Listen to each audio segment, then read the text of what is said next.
Приговор от американцев. Вся Украина и фронт держатся только на Западе.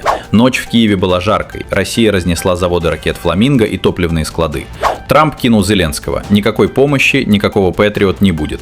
Украинский кураж испарился. Инициатива у России, а Краматорск и Славянск уже под ударом. Приветствую всех. Сегодня 8 августа, и, как всегда, разбираем главные события дня. Еще больше новостей в моем телеграм-канале.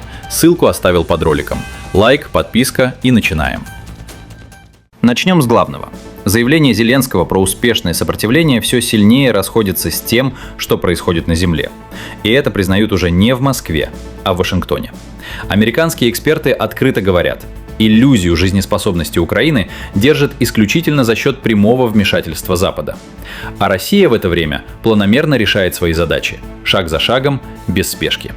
Отставной полковник армии Соединенных Штатов Дуглас Макгрегор сказал прямо: Вашингтон и европейские столицы фактически участвуют в конфликте.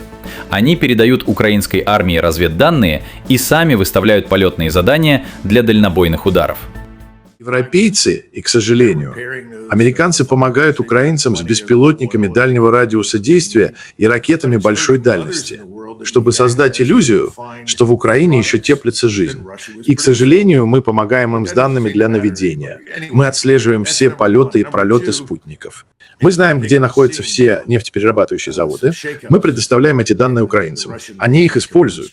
Это государство-зомби. То есть есть только видимость государства.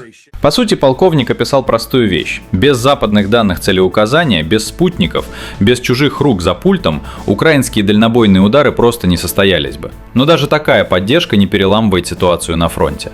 Пока Зеленский продвигал свои планы победы и обещал запустить мирный процесс на своих условиях, российские войска нарастили интенсивность ударов.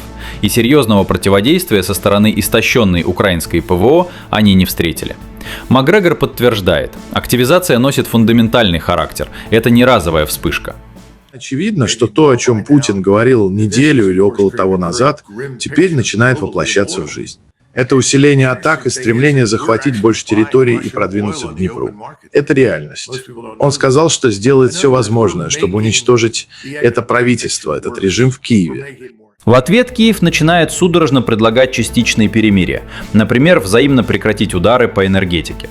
Только вот эти инициативы везде высмеивают, они лишь подчеркивают. На Банковой прекрасно понимают, насколько тяжелой станет предстоящая зима. А дальше Макгрегор выдал сравнение, которое разошлось по всем СМИ. Он сравнил Зеленского с боксером перед неизбежным нокаутом. Я думаю, он понимает, что это его последний раунд с Майком Тайсоном. И если бы я был на его месте и сражался с Майком Тайсоном, я бы предложил Майку Тайсону все, что он захочет, лишь бы он убрался оттуда. Так что, думаю, именно это вы и наблюдаете. Я имею в виду, что русские не воспринимают все это всерьез. Они не верят ни единому нашему слову и уж точно не верят тому, что говорит Зеленский. И вот в чем главная проблема Зеленского. Все ультиматумы и попытки выторговать заморозку разбиваются о четкую позицию Москвы. Путин не раз подчеркивал, временные паузы для перегруппировки украинской армии Россию не интересуют. Речь идет только о полном завершении конфликта, устранении его первопричин и признании реалий на земле. Пока Зеленский пытается продать Западу виртуальные успехи, российская армия шаг за шагом реализует поставленные цели. Идем дальше. В противостоянии России и Украины наступил важный поворотный момент. Только это совсем не тот перелом, о котором неустанно твердит Зеленский. На деле все обстоит ровно наоборот. Уже которую ночь Украина не может сбить ни одной ракеты, выпущенной российской армией. И эта ночь исключением не стала. Целью ударов стали промышленные предприятия, где выпускают комплектующие и боевые части для крылатых ракет «Фламинго». Под удар попал и склад с топливом Киев-3, тот самый, через который украинскую армию снабжают нефтепродуктами. А теперь к сути. Неспособность Украины останавливать баллистику, особенно гиперзвуковые «Циркон» и «Кинжал», которые летят в 9 раз быстрее скорости звука, это фундаментальный стратегический изъян.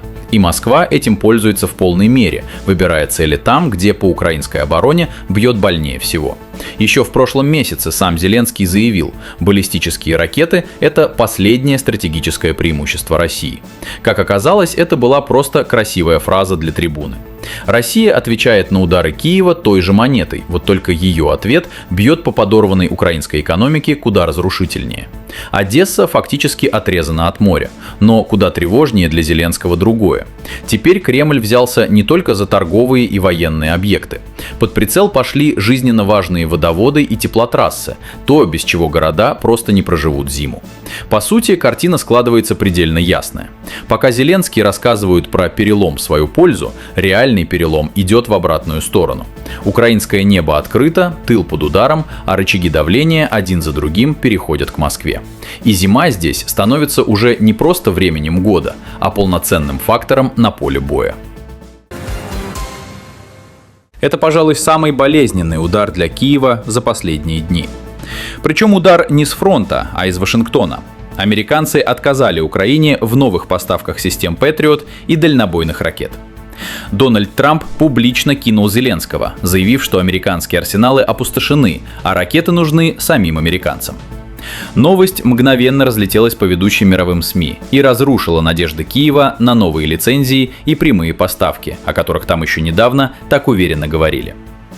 Трамп прямо ответил на вопрос о запросе Зеленского на Patriot и дальнобойное оружие. Господин президент, что касается Украины, президент Зеленский говорит, что его стране отчаянно нужны ракеты большой дальности или ракетные батареи Patriot. Вы готовы их предоставить? Ну, мы тоже хотим ракеты. Знаете, когда Байден передал ему столько всего, он передал боеприпасов на $300 миллиардов. Знаете, когда я уходил, они были полны. И он многое отдал. Сейчас мы восстанавливаем запасы и используем очень мощные и очень хорошие боеприпасы. Но мы бы не стали их использовать. Мы могли бы использовать что-то другое. Но это немного устаревший тип. По словам Трампа, американская оборонная промышленность сейчас работает на пределе, строит новые заводы под ракеты Patriot и Tomahawk.